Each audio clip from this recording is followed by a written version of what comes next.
हरिओम। एक कदम उजाले की ओर से मैं प्रीति आप सभी का स्वागत करती हूँ। मनुष्य सामाजिक प्राणी है, इस नाते उसे हमेशा अपने लिए, अपनों के लिए, समाज के लिए निर्णय लेने पड़ते हैं। अब प्रश्न उठता है कि हमारे निर्णयों का आधार क्या होना चाहिए जो हमारे निर्णय सही हो। इस कहानी के माध्यम से हम यही सीखने का प्रयास करते हैं। तो चलिए कहानी शुरू की जाए। एक बार एक राजा रहता है, अपनी प्रजा का बहुत ख्याल रखता था। प्रजा भी उससे बहुत खुश थी। उसके राज्य में सब बड़े सुखी थे। राजा अब वृद्ध हो चला था। अब उसने विचार किया कि मैं अब इस राजगद्दी पे किसी को बैठा दूं जो मेरे बाद मेरे राज्य का मेरी तरह ख्याल रख सके। राजा के 3 पुत्र थे। अब प्रश्न था कि तीनों में से योग्य कौन है, कैसे चुनाव किया जाए। तो राजा को एक युक्ति सूझी। राजा ने विचार किया कि मैं तीनों बेटों से एक ही प्रश्न करूंगा और तीनों में से जो सही उत्तर देगा उसे ही गद्दी सौंप दूंगा। ऐसा विचार करके उसने अपने तीनों बेटों को बुलाया और उनसे बोला कि अगर तुम्हारे सामने कोई अपराधी आए और तुम्हें मैं कहूं कि इसे दंड दो तो तुम क्या दंड दोगे। ये सुनकर पहला पुत्र बोला कि पिताजी, मैं उसे ऐसा दंड दूंगा कि वो जिंदगी भर अपराध करने के बारे में सोचेगा भी नहीं। इतना कड़ा दंड दूंगा। राजा बोले ठीक है। अब दूसरे बेटे से पूछा कि बताओ तुम क्या करोगे। दूसरे बेटे ने कहा कि मैं उसे मृत्यु दंड दे दूंगा, न रहेगा बांस न बजेगी बांसुरी। अब राजा तीसरे बेटे से पूछता है कि बताओ तुम क्या करोगे। इस पर तीसरा बेटा बोलता है कि राजन, अगर आपकी अनुमति हो तो मैं एक कहानी सुनाना चाहता हूँ। राजा ने अपनी सहमति जाहिर की। तब इसने कहानी सुनाना शुरू किया।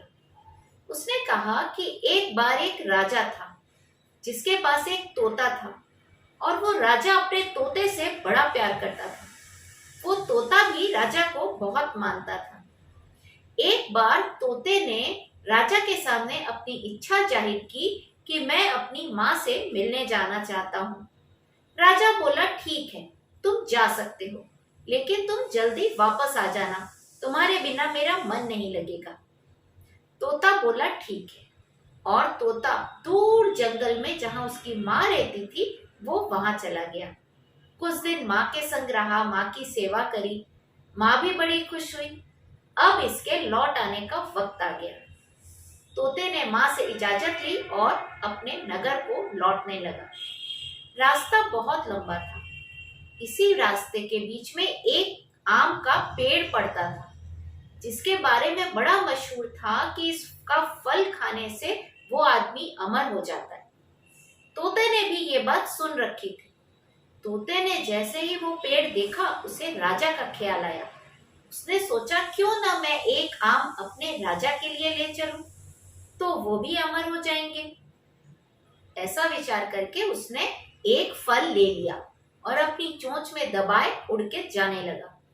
चूंकि रास्ता बहुत लंबा था तो इसको थकान होने लगी, थोड़ी थोड़ी नींद आने लगी।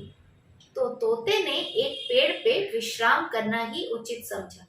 उसने उस पेड़ के नीचे आम को रखा और पेड़ की टहनी में थोड़ा एक झपकी लेने लगा। देखते ही देखते उसकी नींद गहरी लग गई। इसी बीच एक सांप आया और उसने उस आम में अपना मुंह लगा दिया। इस बात की खबर तोते को नहीं थी। तोता जब नींद से उठा तो उसने फल उठाया और राजा के पास गया और बड़े उत्साह से, बड़े प्रेम से राजा को वो फल तोहफे में दिया। राजा का एक पालतू कुत्ता भी था जो उस वक्त वहीं पास में बैठा था। राजा ने फल लेते ही उसमें से एक टुकड़ा अपने पालतू कुत्ते को खिला दिया। वो टुकड़ा लेते ही वो कुत्ता मर गया। अब तो राजा को बड़ा क्रोध आया और राजा ने तुरंत तोते को मरवा डालने का हुक्म दे दिया। तोता मार डाला गया। राजा ने वो फल बहुत दूर उछाल के फेंक दिया और उस बात को भूल गया। कुछ दिनों के बाद क्या देखता है कि वहां पर एक पेड़ उगाया है। धीरे धीरे देखते देखते कुछ वर्षों में वो पेड़ बहुत बड़ा हो गया, घना हो गया, उसमें फल आ गए। राजा को ये घटना याद आई तो राजा ने नगरवासियों को कहा कि ये जहरीला पेड़ है, इसका फल भी जहरीला है, तुम लोग इसका सेवन मत करना। सब लोग ऐसा ही करते थे। मगर एक दिन क्या हुआ, एक महिला उसके नीचे से गुजर रही थी।